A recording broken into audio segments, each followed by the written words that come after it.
E-Point builds a desire for learning. Hello friends, मैं हूं अविनाश देवांगन और ई पॉइंट चैनल में आप सबका स्वागत है। तो आज हम रियल एनालिसिस के डिफरेंशिएबिलिटी टॉपिक्स को देखेंगे। तो आज का हमारा जो टॉपिक है वो है डिफरेंशिएबिलिटी।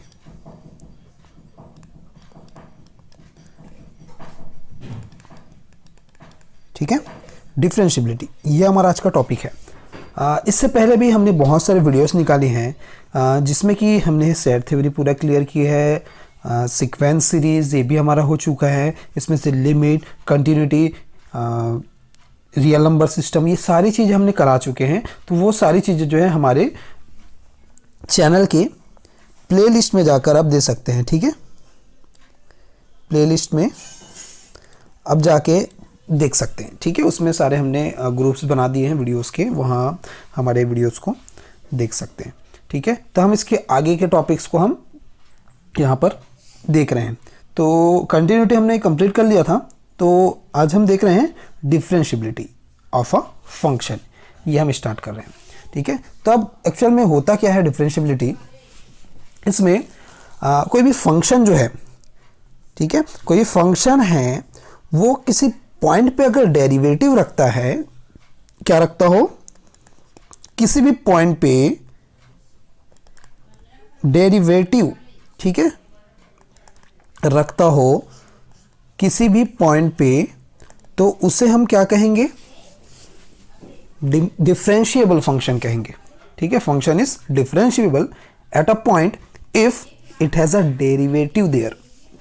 ठीक है, और अगर कुछ अदर वर्ड में अगर हम कहें तो फंक्शन कोई f, अगर हमने कोई फंक्शन लिया है, कोई f अगर हमारे पास फंक्शन है, ठीक है, f अगर फंक्शन है तो वो डिफरेंशिएबल कब होगा, जब हमारे पास ये फॉर्मूला आपने पहले भी देखा होगा, h tends to 0 f x plus h minus f x upon h। ठीक है, ये फॉर्मूला आपने देखा होगा। तो जब ये आपको जो दिखाई दे रहा है यहां पर, ये अगर ये एग्जिस्ट करता हो, ठीक है, अगर ये एग्जिस्ट करता हो तो फंक्शन जो है वो डिफरेंशिएबल होगा। ठीक है, ये आपको इतने पार्ट जो है वो क्लियर हुआ। इसके बाद हम आगे बढ़ते हैं। ठीक है, इसमें एक और चीज है, जब हम f का ग्राफ कहीं प्लॉट करेंगे, f क्या है, कोई फंक्शन है, फंक्शन का अगर हम ग्राफ जो है प्लॉट कर रहे हैं और उसका टेंजेंट जो है अगर नॉन वर्टिकल आता हो, टेंजेंट क्या हो रहा है, नॉन वर्टिकल अगर आता हो, इट मीन्स अगर किसी का टेंजेंट कुछ इस तरह से अगर नहीं आता हो, ठीक है, ये सीधी एक लाइन हमने ड्रॉ कर दी, ठीक है, तो ये क्या हुआ, आपका वर्टिकल आ गया। तो जब वर्टिकल ऐसा आएगा तो ये टेंजेंट आपका नहीं होगा।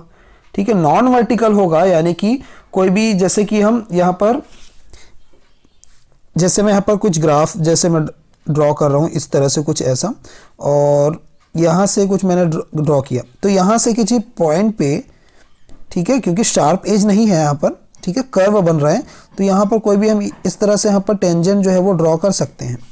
ठीक है, कोई यूनिक टेंजेंट ड्रॉ कर सकते हैं। ठीक है, लेकिन टेंजेंट वर्टिकल कह रहा है यहाँ पर।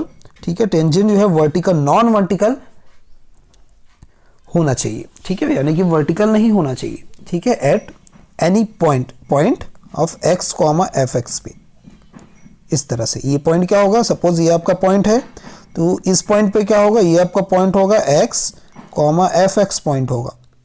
क्लियर हो रही बात। ठीक है, ये x एक्सिस में डिस्टेंस आप देख लेना और y एक्सिस में आप डिस्टेंस देख लेना। ठीक है, ये y एक्सिस में डिस्टेंस, ये x एक्सिस में डिस्टेंस। ठीक है, तो x कॉमा एफ एक्स, इस पे जो है एक यूनिक टेंजेंट होना चाहिए और नॉन वर्टिकल टेंजेंट होना चाहिए। ठीक है, and the value of the limit and the slope of a tangent line are the derivative of f at any point. ठीक है, एनी पॉइंट x। ठीक है, इतनी बात क्लियर हुई। आगे हमको देखना होगा इसमें, अच्छा ये चीज़ आप ध्यान रखेंगे ये फॉर्मूला आप ध्यान रखेंगे, ठीक है, ये जो मैंने अभी बताया आपको। ओके, इसके आगे अब हम देखेंगे, ठीक है, इसके आगे हमको राइट हैंड डेरिवेटिव और लेफ्ट हैंड डेरिवेटिव दोनों देखने हैं, ठीक है, right hand derivative, left hand derivative. कुछ ग्राफिकल फॉर्म में भी आपको हम एक्सप्लेन करेंगे इसको कि एक्चुअल में ये है क्या, ठीक है। चलिए अब देखते हैं right hand derivative. Right hand derivative ये क्या होता है? अब अगर हम इसमें कहें limit of h tends to 0 f c plus h minus F C upon h, ये मैंने कहा। और इसको मैं इस तरह से भी लिख सकता हूँ, limit x tends to c plus F X minus F C upon X minus C, ठीक है। अगर ये आपका एग्जिस्ट कर रहा है, ठीक है, ये अगर आपका एग्जिस्ट कर रहा है, ठीक है, एग्जिस्ट कर रहा है, इसका मतलब ये आपका क्या है? राइट हैंड लिमिट है, ठीक है। राइट हैंड लिमिट क्यों हो रहा है यहाँ पर? क्योंकि अगर मैं यहाँ पर कुछ एक ग्राफ जैसे मैं ड्रॉ करता हूँ, इस तरह से कुछ ग्राफ मैंने यहाँ पर ड्रॉ कर रहा हूँ, इस तरह से सपोज मैंने ग्राफ ड्रॉ किया, ठीक है, कोई यहाँ पर पॉइंट लिए, ठीक है, तो यहाँ से कुछ h डिस्टेंस पे मैं यहाँ पर और कुछ पॉइंट ले रहा हूँ, ठीक है। इस तरह से ये एक पॉइंट हो गया, सपोज ये आपका पॉइंट मैंने यहाँ पर ड्रॉ कर दिया इस तरह से, ठीक है, ये इस तरह से, ठीक है। अब यहाँ पर आपका क्या है? पॉइंट कोई C है, C पे अप्रोच कर रहा है, एक तो आपका लेफ्ट से अप्रोच कर रहा है, एक राइट से अप्रोच कर रहा है, ठीक है। तो ये जो पॉइंट C है और इनका जो डिस्टेंस होगा यहाँ से यहाँ तक, ये डिस्टेंस कितना है? h है, और इनका भी डिस्टेंस कितना है? यहाँ पर h है। तो एक तो जो है आपका लेफ्ट से अप्रोच कर रहा है, एक आपका राइट से अप्रोच कर रहा है, ठीक है। तो जब राइट से अप्रोच करेगा तो C में कुछ कितने प्लस हो रहा है? h प्लस हो रहा है। ये h जो है ना बहुत ही छोटा है, यानी कि जब मैं यहाँ पर कुछ ड्रॉ कर रहा हूँ, इस तरह से कुछ ड्रॉ कर रहा हूँ, तो h जो है, कोई पॉइंट यहाँ पर है, ये आपका सपोज यहाँ पर लाइन है, तो h कुछ यहाँ पर है, बहुत ही कम है h, यानी कि ये 0.0000001 कुछ भी हो सकते हैं, मतलब 0 से ज़्यादा होगा लेकिन बहुत ही उसके पास में होगा, ठीक है। ये आपको बताने के लिए बस मैंने इतना डिफरेंस लिया है इसमें, ताकि ये आपको समझ आए, ठीक है। तो इस तरह से C प्लस एच, अगर इधर से अप्रोच कर रहा है तो C प्लस एच, ठीक है, और इधर से अप्रोच कर रहा है तो C माइनस एच आपके पास यहाँ पर आएगा, ठीक है। तो एक्चुअल में अगर कहा जाए तो सबसे पहले लेफ्ट हैंड लिमिट भी एक बार देख लेते हैं हम, ठीक है। लेफ्ट हैंड लिमिट क्या होता है वो हम एक बार देख लेते हैं। लेफ्ट हैंड लिमिट में क्या होगा आपका? सेम एज इसी की तरह से, लेकिन माइनस, ठीक है। अब यहाँ पर f c minus h minus F C upon h, ठीक है। एक तो ये होगा आपका, और या फिर इसको और हम क्या कह सकते हैं? Limit x tends to c minus, क्योंकि लेफ्ट से अप्रोच कर रहा है, तो F X minus F C upon X minus C, ये तरीके हैं। अब ये हुआ आपका right hand limit, left hand limit हो गया, left hand derivative, sorry, left hand derivative हो गया, और ये आपका राइट हैंड डेरिवेटिव हो गया। ये दो चीज़ें हमने अभी बताई, ये इसका फॉर्मूला होता है, ठीक है। अब ग्राफिकल फॉर्म में चलो इसको समझते हैं। अच्छा, एक चीज़ और आपको बता देता हूँ मैं, यहाँ पर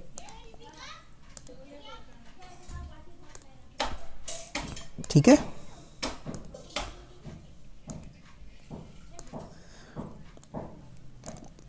देखो एक चीज़ और यहाँ पर मैं बता रहा हूँ, ग्राफिकल फॉर्म में आपको मैं एक्सप्लेन करूँगा।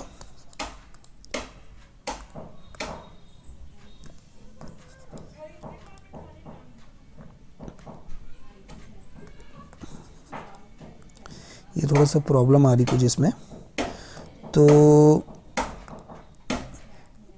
जैसे मैं एक और पेज ले लेता हूँ इसमें, ठीक ठीक है, डिफरेंट पेज यहाँ पर ले लेता हूँ मैं। हाँ ठीक है, अब यहाँ पर हम देख लेंगे। ठीक, अब ये हमने लिखा, इसको रिप्रेजेंट करते हैं बहुत सारे तरीके से, जैसे राइट हैंड डेरिवेटिव हम बात कर रहे हैं। राइट हैंड डेरिवेटिव जैसे हैं, इसको हम रिप्रेजेंट करते हैं एफ डैश सी प्लस से, ठीक है, या लिमिट h टेंस टू 0 से, ठीक है, f dash c plus h इससे रिप्रेजेंट करते हैं, या फिर limit h tends to c plus f dash x इससे रिप्रेजेंट करते हैं, या फिर लिमिट, ये सारी चीज़ें हैं जिससे हम रिप्रेजेंट करते हैं f c plus h minus F C upon h is equals to tan theta 1 से भी रिप्रेजेंट करते हैं। ये सारी चीज़ें हैं, ये तो अभी थ्योरी पार्ट आपको मैं बता रहा हूँ, ठीक है। अब हम चलते हैं यहाँ पर ग्राफिकल फॉर्म की तरफ, ठीक है। तो एक्चुअल में ग्राफिकल फॉर्म में क्या होता है, ठीक है, ये हम देखते हैं। तो इसको मैं इरेज कर देता हूँ अभी। अब इसके बाद हम देखेंगे ग्राफिकल फॉर्म इसका, ओके। चलो अब इसका ग्राफिकल फॉर्म में हम आते हैं। तो यहाँ पर अगर ध्यान दें हम, तो जैसे मैं एक ग्राफ यहाँ पर प्लॉट कर रहा हूँ, इस तरह से एक सीधी लाइन जाएगी, सीधी लाइन मेरे से बन नहीं पा रही है, तो अच्छा हम स्केल का यूज़ भी कर सकते हैं यहाँ पर, ठीक है। मैं सीधी लाइन ड्रॉ कर रहा हूँ, 1 मिनट, ठीक है। यहाँ तक की सारी चीज़ें जो है आपको क्लियर हुई। मेरे ख्याल से यहाँ तक कि आपको चीज़ें जो हैं वो क्लियर हो चुकी होगी, आई थिंक, ठीक है। तो मैं यहाँ पर जो है एक ग्राफ प्लॉट कर रहा हूँ, इसमें हम सारी चीज़ें देखेंगे, ओके।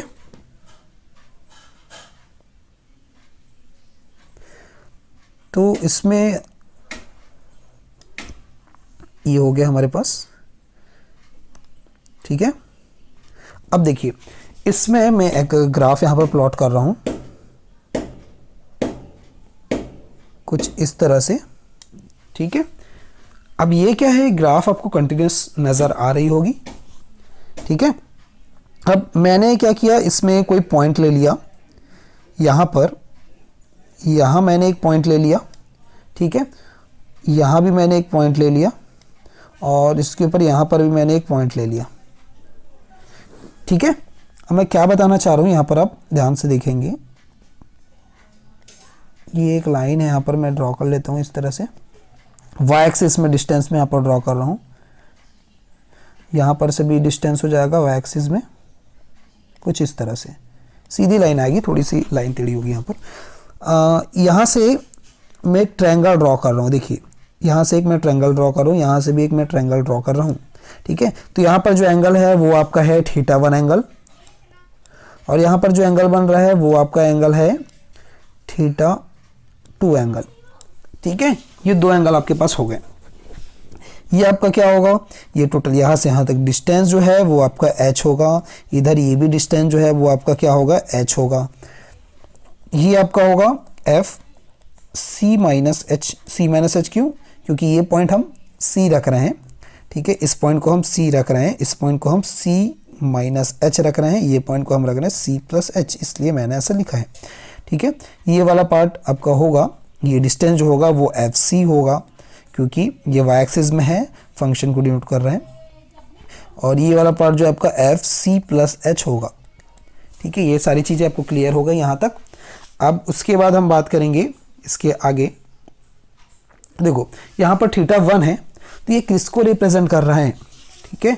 यहाँ पर ये जो है आपका स्लोप को बता रहे हैं, ठीक है। जो कर्व है उसका स्लोप कितना है वही आपका डेरिवेटिव होता है, ठीक है। जो स्लोप को रिप्रेजेंट कर रहा है वो डेरिवेटिव होता है, और स्लोप जो है उसको किससे रिप्रेजेंट करते हैं, हम tan थीटा से रिप्रेजेंट करते हैं, ठीक है।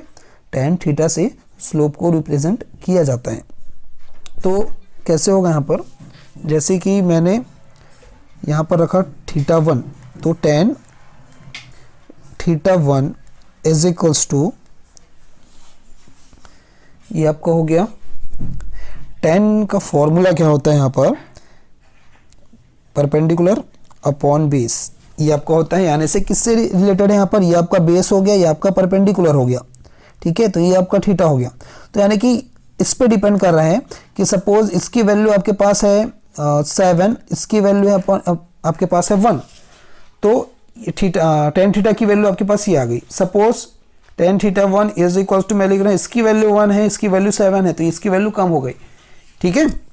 तो टेन थीटा पे डिपेंड कर रहा है कि ये कर्व जो है वो किस तरह से हो रहा है, यानी कि उसका स्लोप डिसाइड हो रहा है। क्या बोल रहा हूं मैं, आपको समझ आ रहा है? उसका जो है एक स्लोप डिसाइड हो रहा है, ठीक है। और स्लोप यहां पर ये कब डिसाइड कर सकते हैं, जब उसका जो यूनिक टेंजेंट आ रहा है तब हम डिसाइड कर सकते हैं, ठीक है। तो कैसे स्लोप डिसाइड हो रहा है, देखो मैं आपका बता रहा हूँ, एक छोटा सा ग्राफ मैं यहाँ पर ड्रॉ कर रहा हूँ। देखो इस तरह से, कुछ इस तरह से आपका है। तो मैंने कुछ ग्राफ बना लिया यहाँ पर, कुछ इस तरह से मैंने ग्राफ बना लिया, ठीक है। यहाँ पर एक पॉइंट है ये, और यहाँ पर एक पॉइंट मैंने रख दिया ये, ठीक है। तो ये ऐसा आ गया, कुछ इस तरह से आ गया, सीधी लाइन आएगी यहाँ से कुछ इस तरह से, ठीक है। तो सीधी सी बात है, यहाँ पर एक्स एक्सिस में क्या हो रहा है, यहाँ से यहाँ तक अगर देखें, यहाँ से लेकर यहाँ तक अगर देखें, तो इसमें आपका डिस्टेंस कम है, यहाँ पर इसका बेस जो है वो कम है, सपोज 1 है, और इसका ये परपेंडिकुलर जो लाइन है वो आपका 7 है, ठीक है। ये आपको समझ आ रहा है? तो स्लोप कुछ इस तरह से, इसका स्लोप जो है कुछ इस तरह से आएगा, ऐसा बढ़ जाएगा, यानी कि थीटा की वैल्यू यहाँ पर बढ़ जाएगी। क्लियर हो रही बात? थीटा यानी कि टेन थीटा की वैल्यू यहाँ पर बढ़ गई, टेन थीटा की वैल्यू बढ़ गई, तो ये स्लोप भी, इसका क्या होगा, कर्व भी ऊपर की तरफ चलेगा। क्लियर हुई बात? तो ये ग्राफ इसमें रिप्रेजेंट कर रहे हैं। अगर एक और ग्राफ मैं यहाँ पर ड्रॉ करूँ कुछ इस तरह से, ठीक है, ये कुछ इस तरह से ही मैं ड्रॉ कर रहा हूँ। एक पॉइंट यहाँ पर है, एक पॉइंट यहाँ पर है, ठीक है, इस तरह से मैं ड्रॉ कर रहा हूँ। तो इसमें ये ज़्यादा है, सपोज 7 है यहाँ से यहाँ तक, और इसमें ये जो है कम है, 1 है। तो इससे पता चल रहा है कि ये जो कर्व है उसका वो नीचे की तरफ है, इसमें कर्व ऊपर की तरफ चले गया, इसमें कर्व नीचे की ही तरफ है। तो ये इस वाले ग्राफ को फॉलो कर रहा है, टेन थीटा वाले को, ठीक है। तो आपको ये बात समझ आई? तो टेन थीटा से ही पता चल रहा है कि कर्व जो है उसका स्लोप कैसा है, स्लोप जो निकाल रहे हैं वो कैसा है। कर्व बहुत ही ऊपर की तरफ जा रहा है, वर्टिकली ऐसा जा रहा है कि या हॉरिजॉन्टली आगे बढ़ रहा है, इस तरह से आपको ये पता चल जाता है। तो वही तो क्या है आपका डेरिवेटिव है, ठीक है। डेरिवेटिव है जो आपको बता रहा है कि इसका स्लोप क्या है, ठीक है, इस तरह से। तो ये यहाँ पर ग्राफ आपको ये समझ आया होगा, θ1 θ2 जो यहाँ पर हमने दिया है, ठीक है। ये आपको बात क्लियर हो गई? ओके। तो इसको लिखते कैसे हम, ये भी मैं आपको बता देता हूं। तो इसको लिखना कैसे है ये हम देखते हैं पहले, ठीक है। इसको मैं इरेज कर देता हूं, ये सारी चीज़ें जो हमने अभी बताई है। इसके बाद लिखना कैसे है इसको, टेन थीटा की value, right hand left hand derivative जो अभी हमने बताया था वही चीज़ आपको लिखना है, लेकिन यहाँ पर थीटा की बात हो रही थी, टेन थीटा इसकी बात हो रही थी, ठीक है। ये आपको हो गया। उसके बाद हम इसको लिखेंगे कैसे, टेन θ1, ठीक है, और θ2 इस तरह से। θ1 θ2 वो अपने हिसाब से आप चेंज कर सकते हैं, किसको θ1 दे रहे हैं किसको θ2 दे रहे हैं, वो अपने हिसाब से आप कर सकते हैं, ठीक है। Limit h tends to 0 f c plus h minus F C upon h is equals to, ये क्या आपका राइट हैंड डेरिवेटिव मैंने लिखा, ठीक है। या लेफ्ट हैंड डेरिवेटिव आपको θ1 या θ2 जिसमें बनाना है बना सकते हो। टेन θ2 इज इक्वल्स टू क्या होगा, limit h tends to 0 f c minus F c minus h upon h. देखो ध्यान से देखो, ये अभी लेफ्ट हैंड डेरिवेटिव दिखाई दे रहा है, नहीं दे रहा है, सिंपल सी बात है, बहुत ही अच्छी चीज़। यहाँ पर मैं क्या कर देता हूँ, दोनों में ऊपर और नीचे की तरफ मैं माइनस का मल्टीप्लाई कर देता हूँ, इधर भी और इधर भी, ठीक है। माइनस का मैंने ऊपर और नीचे मल्टीप्लाई कर दिया, तो ये किस तरह से बन जाएगा, बहुत ही खूबसूरत दिखाई दे रहा है। देखो यहाँ पर माइनस का मल्टीप्लाई किया तो ये जो है आपका सामने आ जाएगा c माइनस एच, ठीक है। ये वही चीज़ है यहाँ पर जिसमें मैंने माइनस लिखा है बस, ठीक है। और ये हो जाएगा माइनस एफ सी और अपॉन में क्या आएगा माइनस एच। तो किस तरह से देखो यहाँ पर ये फॉर्मूला इसका बन गया, ये है आपका लेफ्ट हैंड डेरिवेटिव, ठीक है। प्लस में अगर आ रहा है राइट हैंड डेरिवेटिव है, माइनस शो कर रहा है अगर तो लेफ्ट हैंड डेरिवेटिव है। तो इतना पार्ट क्या आपको बहुत ही अच्छे से क्लियर हो पाया, ठीक है।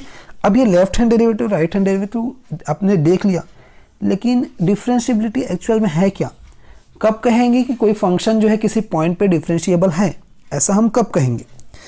देखिए, डिफरेंशिएबिलिटी हम कब बताएंगे किसी भी फंक्शन के लिए किसी भी पॉइंट पे, ठीक है, जब उसका राइट हैंड डेरिवेटिव और लेफ्ट हैंड डेरिवेटिव दोनों इक्वल होंगे। If the right hand derivative and left hand derivative are equal, then the function is differentiable. Means right hand derivative जब मैं ले रहा हूं और वो अगर लेफ्ट हैंड डेरिवेटिव के इक्वल आ रहा है तो फंक्शन क्या होगा? डिफरेंशिएबल होगा। इस बात को आप नोट कर लीजिए अच्छे से, ठीक है। ये बहुत ज़रूरी है, किसी फंक्शन में ऐसा अगर आता है तो वो डिफरेंशिएबल होगा, अगर नॉट इक्वल आता है तो वो डिफरेंशिएबल नहीं होगा, ठीक है। ये बात आप दिमाग में बैठा लीजिए, ठीक है। एक और चीज़ होता है, फंक्शन अगर इसकी वैल्यू एग्जिस्ट नहीं कर रही है, ठीक है, या इसकी वैल्यू एग्जिस्ट नहीं कर रही है, या दोनों की वैल्यू एग्जिस्ट नहीं कर रही है, या इनफाइनाइट आ रही है, इस तरह से अगर आती है तो फंक्शन डिफरेंशिएबल नहीं होगा, ठीक है। इसकी वैल्यू जो है आपकी फाइनाइट एंड एग्जिस्ट होनी चाहिए और दोनों इक्वल होने चाहिए, तो अब क्या होगा? फंक्शन जो है वो डिफरेंशिएबल होगा एट एनी पॉइंट, ठीक है। इतनी बातें यहां पर क्लियर हो गई, ठीक है। तो इतना तो हमने बता लिया, ठीक है। आज के वीडियो में तो इतना ही है, लेकिन इसके आगे के वीडियोस में हम बताएंगे कि फंक्शन जो है कब डिफरेंशिएबल नहीं होगा, ठीक है। अभी तो हमने देखा कि फंक्शन जो है अगर right hand limit left hand limit right hand derivative left hand derivative दोनों अगर इक्वल हो जाते हैं तो फंक्शन डिफरेंशिएबल होगा। लेकिन ऐसे कौन से कंडीशंस हैं जब फंक्शन जो है वो डिफरेंशिएबल नहीं होगा, वो चीज़ हम इसके नेक्स्ट वीडियो में देखेंगे। तो हमारे इस चैनल के साथ बने रहिए, हम आगे और भी इंटरेस्टिंग वीडियोस लाते रहेंगे आपके पास, ठीक है। अगर कुछ दिक्कत हो रही है तो आप हमें कमेंट सेक्शन में बता सकते हैं, ठीक है। तो आज के वीडियो में इतना ही, तो मिलते हैं अगले वीडियो में, तब तक के लिए धन्यवाद।